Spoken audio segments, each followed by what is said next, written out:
Ashley Rodriguez, and this is Brian Webb. Happy to have you today. Yeah, here we go. You all Boy, dried out?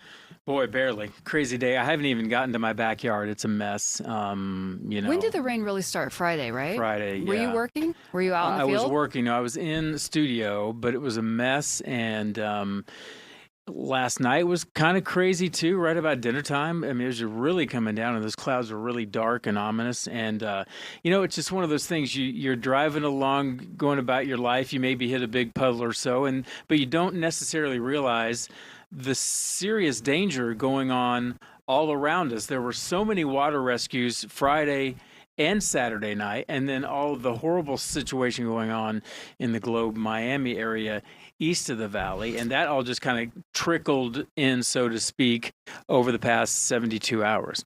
Yeah, no, and it had been so humid all week. I was wondering, is this going to break? It Yeah. really broke. It really broke. Yeah. I guess we made up all the ground on our monsoon moisture like in 2 days. Yeah, I mean, I was not working, but I saw video of people taking video of Camelback, and it looked like Yeah. waterfalls. How about that? I was on the roads, and I have a little car, and there was a couple of like roadways where I was just like, oh no, please don't get swept away, because it was pretty deep. We interviewed a guy, I think it was Friday night, at this intersection that was completely flooded. He went through with one of those giant trucks, and we interviewed him, and he said, yeah, it was a little dicey for me in a raised pickup truck. So I can imagine a small car like yours. We had some puddles around downtown that, and again, you never, drivers just always take that. Some drivers always take that chance, and you don't really know when you're coming up on a puddle, unless you're extremely familiar with that turf, how deep it is. Yeah. And I know for a lot of people, it was very enjoyable, right? The nice change of pace, the gray skies, the wet weather. And then I go on Instagram and I see video out of Globe. Yeah. And I was like, oh, this is not nice at all. And then the push alert today saying that, two people died? 2 people dead, 1 missing. We have the craziness of giant propane tanks, maybe more than 1,000 of them, apparently not tied down, washed away by the floodwaters. We haven't heard of any explosions yet, but my goodness, like landmines all over the place. And when you say giant, I mean the large propane tanks just floating around 1,000 or more in the town of Globe. That's what we're hearing. And when we see the video of the cars, being swept away by the water, the whole time I'm thinking is, oh my gosh, if that propane tank hits that windshield, right, and there's somebody inside there. Right. Oh. Awful to think about. So I think some of the rescue and recovery stuff is still going on today. I believe entire sections of the city have been and maybe still are closed off. And I think we have Nicole Christine on the phone with us. Hey, Nicole. Hey, so I am right in the heart of Broad Street. I'm trying to be out of the way because, as you can imagine, it's continued to be chaos. Now it's organized chaos because you've got all these people coming together to help each other out. But this is Broad Street. This is the main road of downtown historic Globe. And right now it is filled with people who are just trying to salvage what they can from their businesses, find out what their friends and neighbors need. And it is just it's very inspiring to see everyone coming together, but it's very, very sad to see all of these people's life work. We've talked to families who have been here for 45, 50 years, and now they're going to have to start from scratch with their business. All of them, though, have made the same point that it's just items, it's just money, it's just business. It means a lot to us, but we have neighbors and people that we know who are searching for loved ones, and we have people that we know who have died. And so that is really at the heart of the story. Is we do have people who lost their life here. We do have people who are still missing. But this is really where all the action's happening today, as far as the community coming together, business owners and family members and friends, just all throughout Broad Street, helping each other out, trying to get their businesses, boarded up and salvage what they can. Now, Nicole, do you smell anything? We saw some videos yesterday of a guy who's complaining about the smell, almost as if the water unleashed some sewage outpouring. I wouldn't necessarily say we've smelled too much sewage. I can tell you last night when we were right off of Canal Creek, it was there was some smells in the air for sure, but it's hard to tell. I wouldn't necessarily, at least where we've been, refer to it as sewage as much as just that muddy, some of these things are going to have mildew on them, right? Just, kind of that after a hard rain, some of the things that you could smell after that. But really, especially here on Broad Street, I wouldn't have anything to report in terms of smelling sewage. I would say it's more so, yeah. Do I see any what? Propane tanks? Oh, well, we've seen those all over the place. So there are none that we have been able to see here on Broad Street, kind of in the heart of downtown. But anywhere you go along Canal Creek, we have seen some. I mean, yesterday during our live shots in the 5 and the 9, there were dozens that were around us. Now, we have seen quite a few people picking those up using cranes and other things to get those out of the bank and away from, areas where businesses had them in their lots, things like that. No really propane tanks to see around here. They've probably gotten cleared up if there were any, but we know that around the creek, there's been quite a few. I mean, we were thinking, I know we saw hundreds yesterday. I would not be surprised if that number of, near 1,000 is correct, because we saw hundreds in different areas yesterday when we were here. Do we know anything, Nicole, about them, where they came from, who owns them, who's responsible for them? Are they full of propane? Are they set to go off at any moment? We haven't heard of any explosions, right? There have not been any explosions reported. And, I'll be honest with you, we get mixed comments on that, because there's been some people who say, no, it's fine. Like, they're sealed tight and they'll be fine. There's other people who are terrified that they're around the area. We've got people who say that it's coming from a distribution center. That's what the county has said, but hasn't really given any more clarity as to who owns that distribution center or why these were able to all get loose and end up in part of the flood. So those are some questions that we've been continually trying to get answered. But in terms of the dangers and the hazardous materials and that aspect of it, you're hearing kind of mixed reviews from people. Some people seem to be really worried about it. Some people think that they're fine. I tend to err on the side of caution and think that, okay, if these were to get loose or something, like, I don't think that would be a good situation. I'm not an expert though. But yeah, I mean, it's just really crazy to see so many just everywhere you look, in the lots of businesses, in the, on the banks of the creek. You've just got these just haphazard everywhere. I mean, they were all left behind. And like I said, hundreds of them. So, I mean, it's not a good thing, that's for sure. But we are trying to get to the bottom of who owns them and how they ended up able to get loose, because we do know that some of them had fuel in them. We saw one yesterday that a business owner showed us that had 40% still showing on the tank. So we know that had some fuel still left in it. We can confirm that.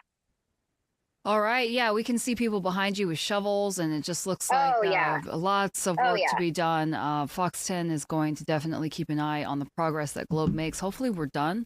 The rain's done, so they can just clean this up and get back to business. But it's good to hear that they are at least in high spirits, encouraged spirits. They're not completely, devastated, because that's rough. It's been a rough week, and I can imagine our crews will be going out there for days to come. Nicole, before we let you go, have you heard anything about the victims here and the person still missing? Do we know anything about that yet? So I do not have. I know that this morning when they had the briefing, they said 2 people were dead and 1 person was missing. And I did want to touch on that, because I will tell you that from what I have heard from community members, there are far more than just 1 person missing. And I mean, it's hard, I think, for officials to have formal reporting of missing people and to keep track of that. But from what I've heard from pretty much anyone you talk to in the community, there are multiple people that are still missing and feared dead. We actually are arranging to talk to a family member of a woman who has been missing, who was driving through the canyon, they believe, at the time. They have not heard from her yet. So we are working to talk to them today as well, just to get a little bit more insight into what that looks like for them. Have they formally reported her missing? Is she the missing person? Because that's kind of unclear right now. And there's so much that people are focused on right now, just trying to clean up, get past, this initial portion. But the biggest thing for people is still getting those those people rescued or recovered. And we're hearing there are several more than just one person. So, it's just hard on the ground right now to tell exactly where everyone could be and why they might not be accounted for. All right. Thank you, Nicole. Thanks, We're going to look forward to your live report coming up on Fox 10 at 5. Thanks, guys. All right, the other big story today, just shocking images coming out of Michigan, where a Latter-day Saints church just erupted in flames. A shooting takes place. I know we have about 2 people dead, at least 8 wounded, but they're worried that there was more worshipers inside the blaze. And this story is just insane. They're all inside this church. It is the Grand Blanc Township, Michigan, 10 a.m. service. They're worshiping. They hear a loud crash. They think it's a car that slammed into the building. They think the driver did it on accident. So a couple people go outside, and he starts opening fire on the people who came to check on him. They did find explosive devices inside the church. They don't know how the fire started, but it pretty much engulfed the entire building. Some people were able to escape out back. And then he was shot by police really quickly. Authorities were able to respond within 30 seconds. They shot him dead. Well, this is terrifying, on many levels, of course, but you think of churches and schools, places like that, as safe sanctuaries, right? And what are we moving? I'm asking, not saying, but are we moving into a situation where we need to have armed guards outside of our churches, now to feel safe worshiping? If you look at what happened in Minneapolis, where the children were shot at their Sunday school, and and we always have the question as to why. Yeah. So right now, the gunman's been identified as Thomas Jacob Sanford. He is a veteran who served in Iraq from 2004 to 2008. And, of course, why did he do it? It appears, based on his social media, he is a family man with a wife and a young son. Anything about his connection to the LDS Church? There's a big population here, of course. One of their leaders had it was like the anniversary of their death this past week. They're looking at that. That's all under investigation right now. Why this church? Why today? Just tragedy. And it just seems to be in our headlines every single week, another mass shooting. Yeah. The country is on edge for sure. All right, we need to take a quick break. We're going to come back. Hans is going to join us for a little movie trailer action, and we're going to talk about the storms that hit Phoenix last night as well. And thanks for watching on YouTube. We see your comments.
Welcome to Fox 10 Talks. On Sunday, I'm Brian with Ashley, and we are going to talk a little bit about movies. But first, we want to get to the storms Saturday night. The big thing, especially in Globe and the Miami area, was Friday night. And then yesterday started kind of nice, I thought, and then it started with some rain, and then it totally cleared up. It was like blue skies. I was like, oh, okay. And then it started to roll back in. Boy, right? Clouds. All of us here, after our 5 o'clock news ends at 6, and we were all kind of milling around to try to go get dinner, and it just was a downpour downtown. And it was windy, and it just was those sheets of rain. You know what I mean? Like, not like just drops, but just pelted us. And this Ashley, if this is right by the tunnel for people who don't go downtown, there's a tunnel downtown, and it got flooded somehow, and there were several cars, as you see, stuck, and first responders there trying to get the drivers out. We think everybody made it out okay. We were also asking the question, there are apparently some 60 pump stations around town that are supposed to pump water off of freeways like this. We don't know what may have gone wrong here, but just one of many examples that there were flooded out streets last night all across the valley as well, and several people who needed to be rescued. It'd be interesting today to find out just how much water fell, because it was so much. I'm trying to remember what Ashley Loeza said last night, but it looked like we had over an inch of rain and had far surpassed the past 2 monsoon seasons with the help just over the past couple of days. Goodness. So yeah, it was a big blast at the end of the monsoon ends the 30th, I believe, officially. Yeah. So it saved just wanted to make sure, last. Yeah, that we knew it was around. Still around. Mother Nature's still in charge. Speaking of Mother Nature, is there any good movies out? Let's bring in Hans. Who would know? Hans would know. Hey, Hans Peterson. Hey. What's up? Child actor star, now our producer, 9 o'clock producer. What's going on, man? Did you see some goodies this week? Yeah, I've seen a couple good ones. One Battle After Another, sort of the biggie. It's #1 at the box office this weekend. You got like 22.4 million. Okay. It's crazy. It's directed by Paul Thomas Anderson. Some people may remember him from he directed There Might Be Blood, Boogie Nights, Magnolia, a lot of great movies. He does some The Master. Kind of dark stuff, right? Yeah, that's fair to say. And this one's dark. I mean, this is a weird movie. It's a massive action epic, almost deliberately destabilizing, much like our current political times. And the viewers kind of left treading water, trying to figure out who to root for, who these sides are. Okay. You've got this group called French 75, which is a revolutionary group, and then the Christmas Adventurers, that's this far right-wing, kind of a white supremacist group, really. So you're left like there's no one to root for, really. Okay, good. In a way. It's a very strange movie. Leonardo DiCaprio's in it, Regina Hall, Benicio del Toro, Sean Penn. Big names. DiCaprio plays Bob Ferguson, who's basically living with his daughter 16 years after the French 75 had a big battle that they lost. And and he's pursued by Sean Penn, who plays Colonel. It's a very weird name, Stephen Lockjaw. And he's living with his daughter Charlene. It is set in America, and it's set in America, but it's sort of a weird. You can't really tell if it's. It feels like almost like an alternate version or a heightened version of America right now in a lot of ways. Very odd movie. Is Hollywood trying to warn us of what's to come? It feels like it. It feels like a warning almost of times to come. Sometimes they get it right. It's an odd movie. Yeah. It's with action movies, I feel like you rarely get to see like real acting performances. Yeah, did you feel like anyone stood out? Great performances all across the board. I mean, Penn's great. DiCaprio, Benicio del Toro does a fantastic job. Regina Hall is in it. She does a wonderful job. The woman playing the young 16-year-old daughter that DiCaprio is trying to protect, her name's Chase Infinity. She does a great. It's just across the board. Great performances. Several of those names have won Oscars already, haven't they? Absolutely. Yeah. And it's filmed with a lot of tight shots and medium shots. Not a lot of wide shots in this action movie. And some of the music is like a minimalist piano score. It's not your typical action movie in a lot of ways. Ding, dong, a little bit. Stuff. A little bit. There are a couple times I'm thinking this is not your typical action score. And as I was watching it, I was wondering, would I even watch this again? I don't know if I would. But then afterwards, I was just haunted by it. I kept thinking about it. Is it because it's gory?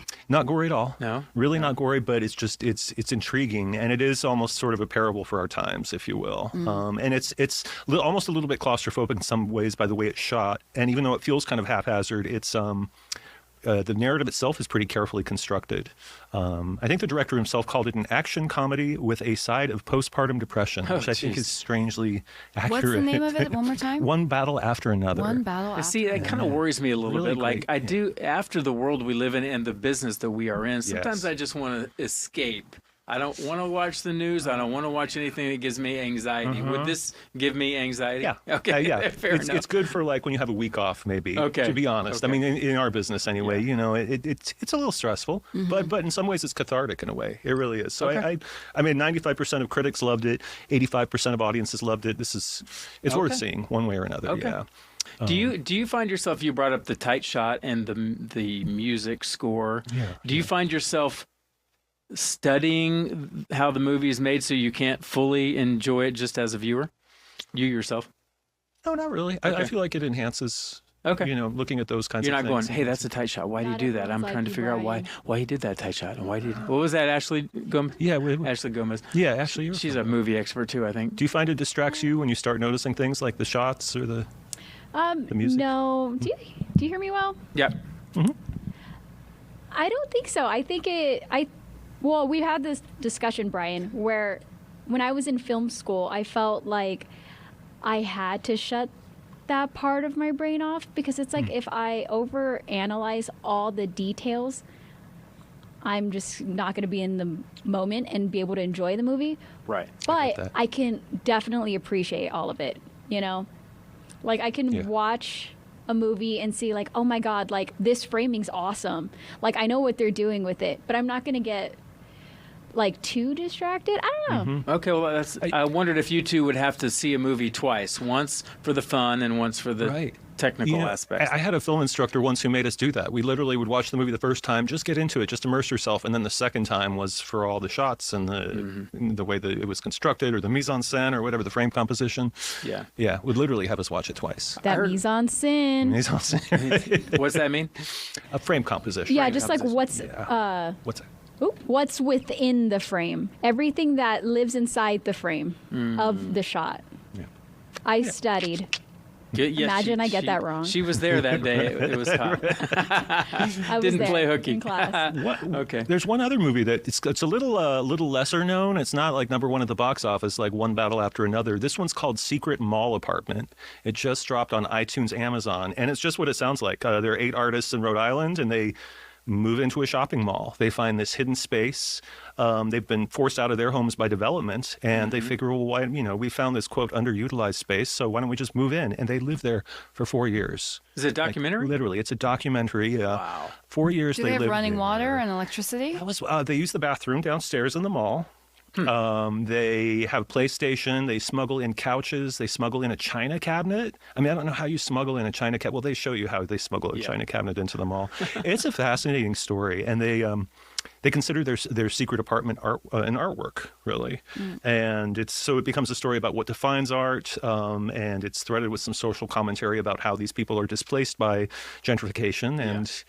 They're fighting back a little bit. Yeah, this is their way of fighting back. What city? And this is, Rhode Island. It's in Providence, Rhode Island. This happened. And it happens it's from 2003 to 2007. So they document a lot of it with these very low resolution cameras. It's very well documented, but it's real low res, some of it. But they go back, they recreate the apartment for the documentary, and you hear from all the people who live there. And my favorite part is at one point they go out into the mall sometimes to get their food, to use the restroom or whatever, and they're shopping one day, and one of the clerks says to them, "So where are you all from?" And they're like, "Here." Oh, I guess. so the mall was still open as they live in one part Totally of it. open as they're living in this Okay. secret space, hidden inside. Very weird. They build a wall. They build a door with a key, so they're the only ones who can get inside of it. Interesting. It's very unusual. I thought it was a squatter situation because I had There it is. Yeah. So I had heard that one of the many malls that had closed down here, I don't remember which one, people saying that there were squatters living in the mall. And I'm like, I want to get in that mall and see what's going on in there. Of course, the city wouldn't let us in with our news cameras, but I thought you give people enough time, they're going to find a way in, right? And they apparently did at one of these malls. I don't remember if it was PV or Mesa or maybe North Phoenix. I don't remember which one, but I was kind of fascinated by that. Are people living in there now? And what else is in there? And what's it look like after nobody's been taking care of maintenance? Metro Center? It might have been Metro Center. I think it was. Yeah. We tried to get in. They said no, but it would have been fascinating. That stuff's interesting. This one's really this is definitely worth it. Secret Mall Apartment's a good one. And you said iTunes. Yeah, you can watch it on iTunes. Can I get that as like an app on my TV? You can watch it on Apple TV. There's so many apps now. I know there are. I know there really are. I need like a TV guide for the apps. Yes. Tell me what's coming up. Tell me what to watch. Is there a business idea she just came up with? I know, we should take that and run all of the apps, because I mean, by the time you're done scrolling through 3 of them, you're already done watching TV. I mean, you're like, I'm good. I wonder if I bet there's some sort of hack. Like if you wanted to see something like that on Apple, could you get like a free membership, watch it, move on to Hulu, free membership, watch the show, and then come back around and just keep. That's how I got through Severance. I did, yeah. Severance. I just did free? a trial. Yeah. Nice. Oh, nice. But you got to be committed. You do. You got to put your work in. Right. Oh gosh. Stay within that Nothing's window. easy. Yeah. All right. Good stuff, Hans. Oh, yeah. How much time do we have, Ashley G? Are we done?